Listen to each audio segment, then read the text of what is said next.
अब अमेरिका की मध्यस्थता से इजराइल, यूएई और बहरीन के बीच में समझौता हुआ है जिसे अब्राहम अकॉर्ड का नाम दिया गया है।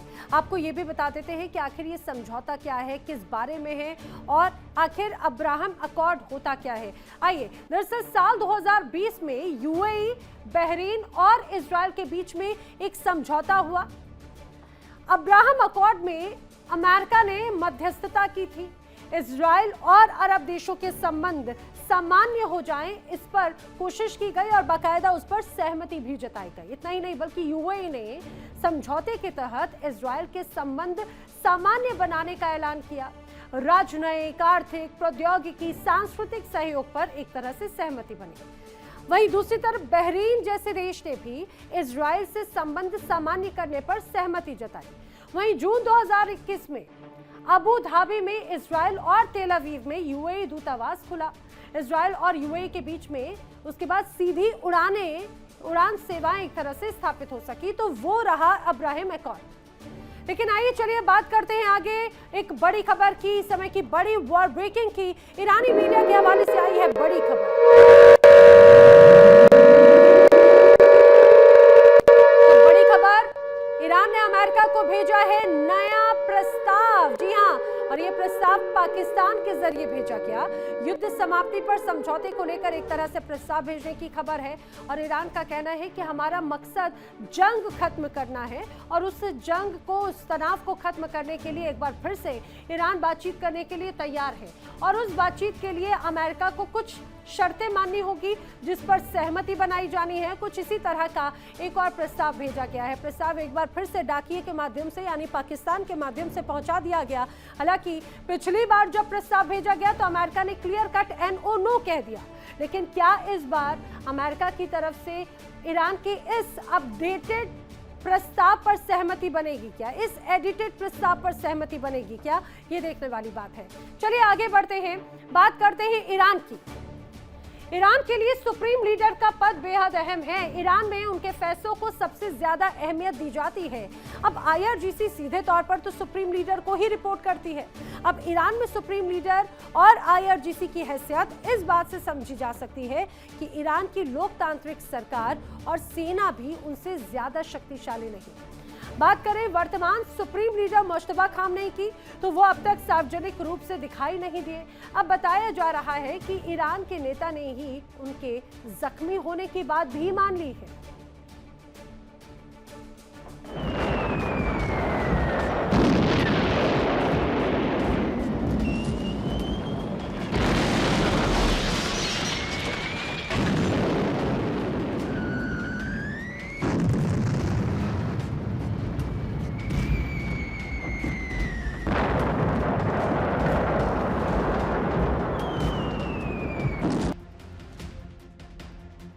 फरवरी को शुरू हुई जंग के पहले दौर में ही तत्कालीन supreme leader Ayatollah Ali Khamenei और ईरान के कई वरिष्ठ कमांडर्स और नेताओं की मौत हो गई।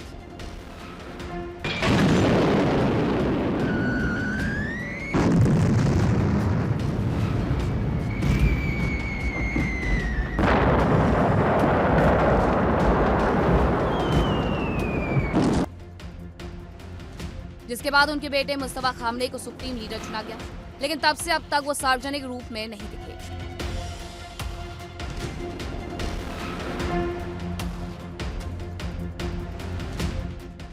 पश्चिमी मीडिया में दावा किया जा रहा था कि मुस्तफा खामनेई घायल है। कुछ रिपोर्ट्स में उनके कोमा में होने का दावा किया गया था, लेकिन अब पहली बार ईरान ने खुद माना है कि मुस्तफा खामनेई जख्मी है।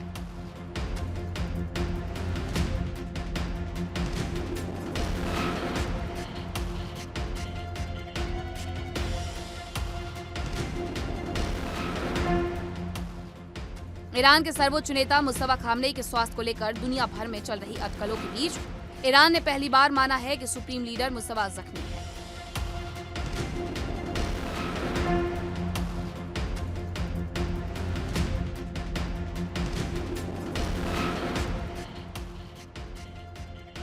असेंबली ऑफ एक्सपर्ट्स के सदस्य और सर्वोच्च नेता के कार्यालय में अंतर्राष्ट्रीय मामलों के उप प्रमुख अयातुल्लाह मोहसिन कोमी ने माना है कि मुस्तफा खामनेई देश के अहम मसलों में फैसले कर रहे हैं और वो फिलहाल स्वस्थ हैं।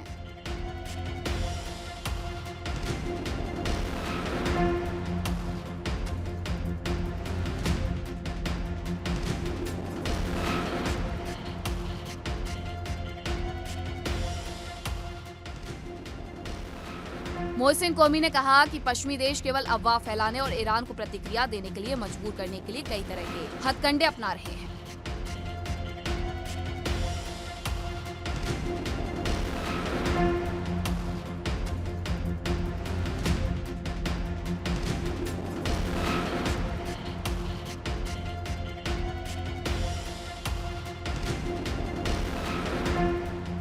कौमी के अनुसार पश्चिमी मीडिया ये सवाल उठा रहा है कि खामनेई सार्वजनिक रूप से सामने क्यों नहीं आ रहे या कोई वीडियो संदेश क्यों नहीं जारी कर रहे ताकि ईरान के सुरक्षा तंत्र में सेंध लगाई जा सके।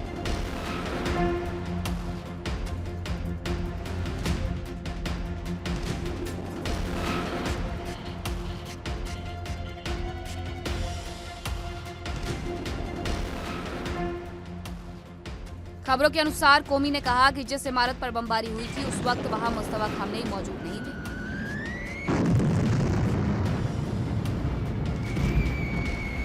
उन्होंने कहा कि मुस्तफा धमाके से कुछ ही मिनट पहले इमारत से निकलकर आंगन में चले गए थे। उसी जगह पर कई दूसरे लोग मारे गए, लेकिन मुस्तफा खामनेई सुरक्षित बच गए।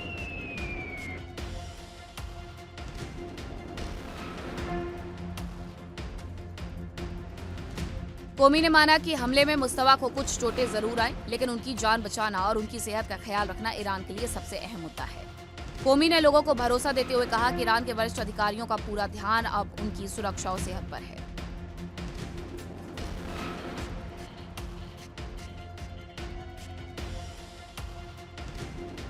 दावा किया जा रहा है कि मुस्तफा घायल होने के बावजूद प्रशासनिक और रणनीतिक कार्यों में पूरी तरह सक्रिय है। वो बातचीत और जमीनी अभियानों की सीधी निगरानी कर रहे हैं। बताया जा रहा है कि कुछ समय पहले ही मुस्तफा ने ईरानी प्रतिनिधिमंडल को खास निर्देश भी दिए थे।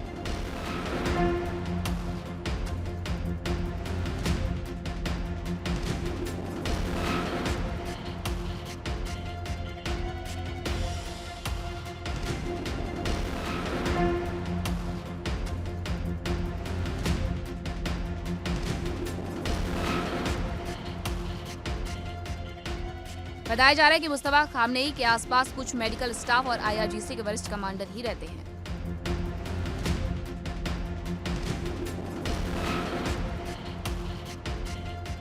और वो लोग ही सरकार, जनता और मुस्तफा के बीच की कड़ी का काम कर रहे हैं।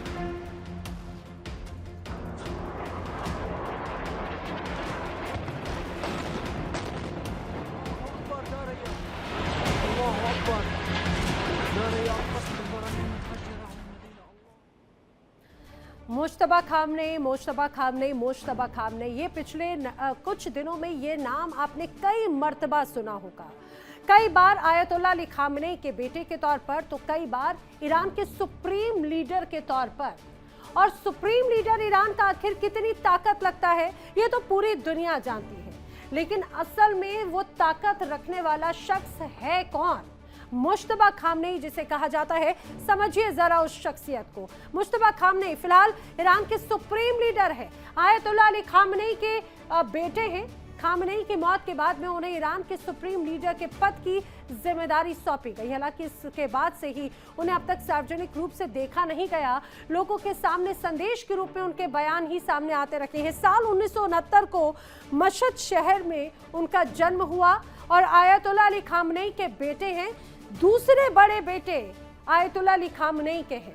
बताया जाता है मुश्तबा खामनेई जिन्होंने अपनी शिक्षा ग्रहण की अलवी हाई स्कूल से और शिक्षा में अपनी जो भी उनकी शिक्षा रही, इसके अलावा उन्होंने कौम में रूढ़िवादी धर्मगुरुओं से भी धार्मिक शिक्षा भी ग्रहण की, जो ईरान के लिए एक तरह से बहुत जरूरी है। इराक के साथ में जब युद्ध हुआ तो इस दौरान भी बड़ी भूमिका मुश्तबा खामनेई की रही। बताया जाता है मुश्तबा हबीब बटालियन में पदस्थ थे, हबीब बटालियन में सेवाएं दे रहे थे।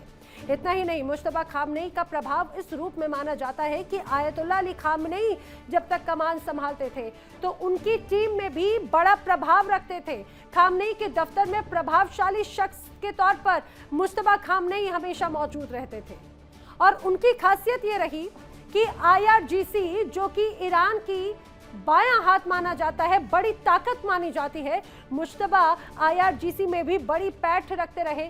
IRGC के तमाम बड़े अधिकारियों के साथ में उनके अच्छे संबंध रहे। 2019 में अमेरिका ने तो मुश्तबा पर कड़े प्रतिबंध भी लगा दिए थे, बताया जाता है मुश्तबा पर दरअसल मनमाने तरीकों से फैसले लेने के आरोप लगते रहे। मुश्तबा खामनेई बड़ी ताकतवर शख्सियत है, लेकिन आखिर किस तरह की संपत्ति उनके पास में है ये कोई नहीं जानता, क्योंकि उनकी संपत्ति आज तक कभी सार्वजनिक की ही नहीं गई। समझिए किस रूप में मुश्तबा खामनेई को बड़ी भूमिका में लेकर आया गया है, लेकिन दावा किया जा रहा है कि मुश्तबा खामनेई भले ही ईरान के सुप्रीम लीडर के तौर पर अपनी भूमिका निभा रहे हों, लेकिन वो ईरान को एकजुट नहीं कर पा रहे, ईरान की कमान अपने हाथ में नहीं संभाल पा रहे, और यही वजह है कि ईरान के नेतृत्व में फूट पड़ने की भी खबरें सामने आ रही हैं। जी हाँ, पश्चिमी मीडिया में ईरान की सरकार और IRGC के बीच में तनाव होने की खबर आई। आपको बताते हैं कि आखिर किस तरह का तनाव है। 28 फरवरी को इजराइल और अमेरिका के बीच में जब तनाव शुरू हुआ, अमेरिका और इजराइल ने जब हमले शुरू किए, अटैक में आयतुल्लाह अली खामेनेई समेत कई नेताओं की मौत हो गई। शीर्ष नेताओं की मौत के बाद से ही नए नेतृत्व को लेकर सवाल खड़े होने लगे। नया नेतृत्व युद्ध से जुड़े हुए फैसले ले रहा है, ये बातें कही जाने लगी। लेकिन पश्चिमी मीडिया में जो खबरें आई उसके अनुसार ईरानी नेतृत्व में फूट पड़ चुकी है, ये दावा किया जा रहा है। अब IRGC जो कि ईरान की एक बड़ी जिम्मेदारी निभाता है, IRGC और ईरान सरकार के बीच में दरार की खबरें आ रही हैं। सुप्रीम नेता और जनता के बीच में IRGC ही एकमात्र कड़ी है। IRGC पर फैसले लेकर मुश्तबा को मात्र सूचना देने का आरोप है, उनसे सिर्फ मोहर लगवाई जाती है, उनके फैसले नहीं लिए जाते। ईरान ने नेतृत्व में फूट की जो तमाम खबरें हैं उनको अपनी तरफ से बेबुनियाद बताया, खारिज कर दिया और ये स्पष्ट कहा कि ईरान में सब कुछ पूरी तरह से ठीक है, लेकिन अमेरिका की तरफ से ये दावे लगातार किए जा रहे हैं। और इसी बीच आइए एक और बड़ी खबर आपको बता देते हैं, इस समय की बड़ी वॉर ब्रेकिंग अमेरिकी नेवी से जुड़ी हुई। USS हिंगिस में आग लग गई है। प्रशांत महासागर में USS हिंगिस जहाज फंसा हुआ है, ये दावा किया जा रहा है। USS नेवी के तकनीक पर अब सवाल खड़े होने लगे हैं। जी हाँ, बड़ी खबर यही है। बड़ी खबर ये कि अमेरिकी नेवी से जुड़ी हुई खबर यह आई कि अमेरिका का जो युद्धपोत USS हिंगिस है उसमें अचानक से देखते देखते आग लग गई। ये दरअसल USS हिंगिस की तैनाती प्रशांत महासागर में है, लेकिन अचानक से आग कैसे लगी ये बड़ा सवाल है, क्योंकि बताया जा रहा है कि US नेवी जिस तरह से यहाँ पर ये खड़ा हुआ था USS का ये पूरा हिंगिस जहाज अचानक से यहाँ पर जलने लगा। बताया जा रहा है फिलहाल तकनीक पर खड़े हो रहे कई सवाल, क्योंकि तकनीकी खामी की वजह से यहाँ पर आग लगी। ईरान के साथ जंग में अमेरिका को बड़ा झटका लगा है। खबरों की माने तो अमेरिका ने USS जेराल्ड राफोर्ड को वापस बुलाने का फैसला किया और उसके अगले दिन ही एक और अमेरिकी युद्धपोत में हादसे की खबर आ गई। सवाल यह है कि ये वास्तव में हादसा है या फिर किसी बड़ी साजिश का छोटा सा हिस्सा जिसमें अमेरिका के दुश्मन मुल्क शामिल है।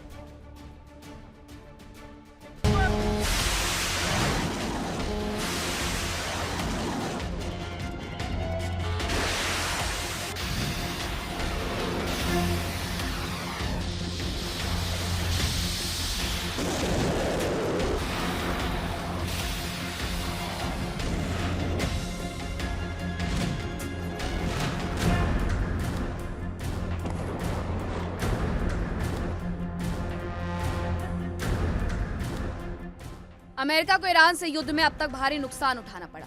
अरबों रुपए के सैन्य उपकरण खाक हो गए और सबसे बड़ा नुकसान अमेरिका की सुपर पावर की छवि को हुआ।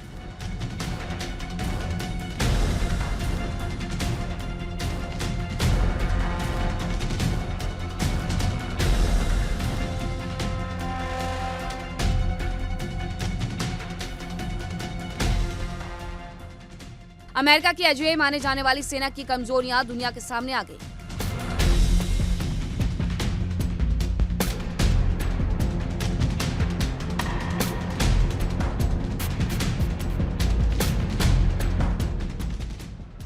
अब तक अमेरिका के 3 युद्धपोत हादसों का शिकार हो चुके हैं, लिहाजा उन घटनाओं में साजिश का एंगल भी सामने आया।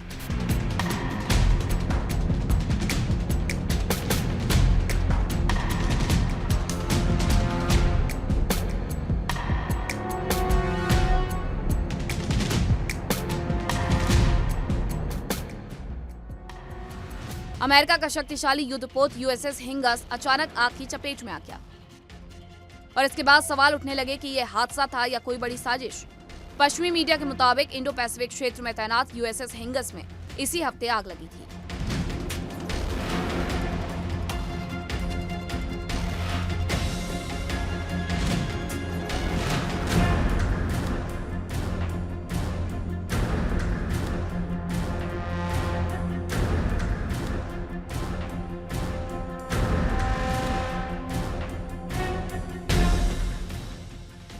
रिपोर्ट्स में दावा किया गया कि ये जहाज अमेरिका की इंडो पैसिफिक कमान का हिस्सा है और एशियाई जल क्षेत्र में मौजूद थे। हालांकि इस बारे में आधिकारिक तौर पर ज्यादा जानकारी नहीं दी गई। सूत्रों के अनुसार इस आग से जहाज के बिजली सिस्टम और इंजन को भारी नुकसान पहुंचा।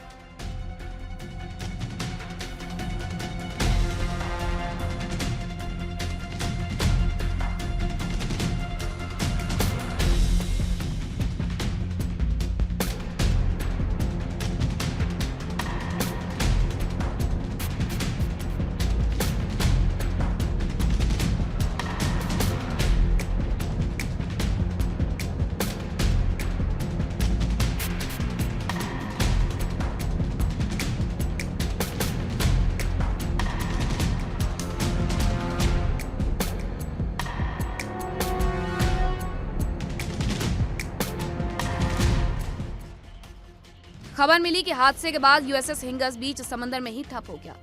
हादसे की वजह से जहाज का बिजली और प्रोपल्शन सिस्टम पूरी तरीके से बंद हो गया।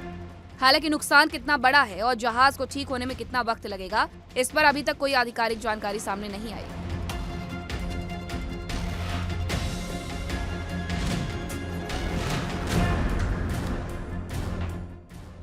इस घटना को लेकर साजिश की आशंका भी जताई जा रही है। सोशल मीडिया पर कुछ लोग इस घटना को चीन की साजिश बता रहे हैं, तो कुछ का कहना है कि मिडिल ईस्ट में चल रही जंग का असर अब एशिया तक पहुंच गया है।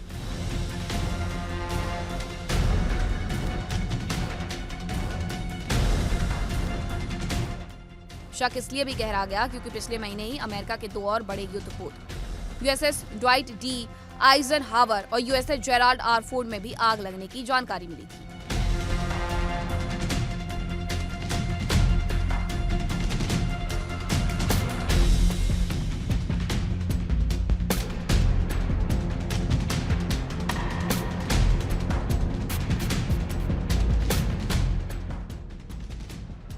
यूएसएस जेराल्ड को लेकर खबर आई थी कि उसमें आग नौसैनिकों ने ही लगाई थी, क्योंकि वो बहुत लंबी जंगी तैनाती से ऊब चुके थे और जहाज पर बुनियादी सुविधाओं की कमी होने से परेशान थे। हालांकि अमेरिका ने उन खबरों को बेबुनियाद करार दिया और जहाज को मेंटेनेंस के लिए वापस भेजा।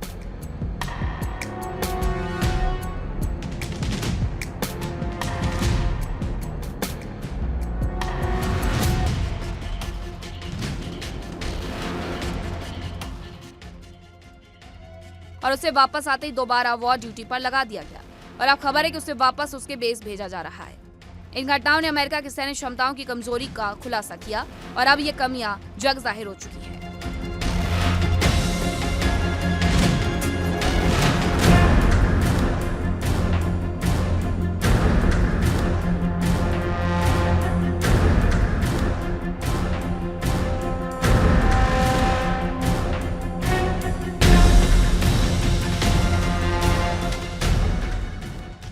जाहिर है कि ऐसी खबरें अमेरिका के लिए भविष्य में मुसीबत और उसके दुश्मनों के लिए फायदेमंद हो सकती है।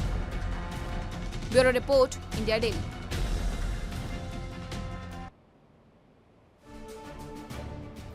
आखिर ये यूएसएस हिंगिस क्या है जिसमें आग लगने की खबर सामने आई और यूएस नेवी की अब तकनीक पर सवाल खड़े होने लगे हैं। आइए आपको बताते हैं। दरअसल यूएसएस हिंगिस यूएस नेवी का शक्तिशाली आर्ले बर्ग क्लास गाइडेड मिसाइल माना जाता है। डिस्ट्रॉयर के तौर पर इसे माना जाता है, जिसकी 505 फीट लंबा और 300 से ज्यादा एक तरह से नाविकों की मौजूदगी यहाँ पर रहती है। दूसरी तरफ एजिस सिस्टम के कारण किसी भी खतरे से निपटने में इसे सक्षम माना जाता है। 90 से ज्यादा वर्टिकल लॉन्चिंग सिस्टम सेल से ये लैस है। तो वहीं टॉमहॉक समुद्र से हवा में मार करने वाली मिसाइलें फायर करने की भी इसमें क्षमता है। यूएसएस हिंगिस दरअसल एंटी सबमरीन सिस्टम से लैस बताया जा रहा है, लेकिन जिस तरह से यूएसएस हिंगिस पर बड़े अब आरोप लगने लगे, उसकी तकनीक पर आरोप लगने लगे, ये हादसे की बात होने लगी। अब बताया जा रहा है कि ये हादसा है, लेकिन सवाल उठ रहे हैं क्या वाकई में ये हादसा है या फिर अब जो शिकार करने निकले थे एक तरह से वो ही शिकारी का शिकार हो गए हैं। समझिए, दरअसल यूएसएस ड्वाइटी आइजनवार की बात अगर की जाए, अप्रैल 2026 में मेंटेनेंस के दौरान आग इसमें लग गई और इसीलिए बड़े सवाल उठने लगे। इसके अलावा आग पर जल्द ही काबू तो पा लिया गया, लेकिन दावा किया जा रहा है कि घटना में करीब 8 सैनिक घायल हो गए। जहाज की क्षमता पर तो कोई असर नहीं पड़ा। आग लगने की घटना की जांच अभी भी जारी है क्योंकि सवाल खड़े होने लगे। इसके अलावा यूएसएस जेराल्ड आर फोर्ड का भी जरा सुन लीजिए, जब वो भी हादसे का शिकार हुआ था। जेराल्ड आर फोर्ड मार्च 2026 में लाल सागर में जब ये तैनात था तो इस दौरान अचानक से ये भी आग का गोला बन गया। जहाज की लॉन्ड्री में अचानक से आग लग गई और वेंटिलेशन डक्ट के जरिए आग फैलती चली गई। बताया जा रहा है करीब 600 नाविकों के रहने की जगह जो थी वो पूरी तरह से प्रभावित हो गई। अब जहाज को मेंटेनेंस के लिए ग्रीस के सूडा वे में एक तरह से बेच दिया गया। फिलहाल ईरान के खिलाफ मोर्चे पर एक बार फिर से जेराल्ड आर फोर्ड एक बार फिर से तैनात है। जहाज को मेंटेनेंस के लिए वापस बुलाए जाने की भी खबर है, मेंटेनेंस के बाद में एक तरह से। चलिए बात करेंगे आगे अन्य खबरों की। बड़ी खबर इस समय की अगली बड़ी खबर है, नॉर्थ लंदन दौरे के दौरान ब्रिटेन के पीएम का विरोध हुआ। बड़ी खबर, नॉर्थ लंदन दौरे के दौरान ब्रिटेन के पीएम ने जमकर विरोध का सामना उन्हें करना पड़ा है।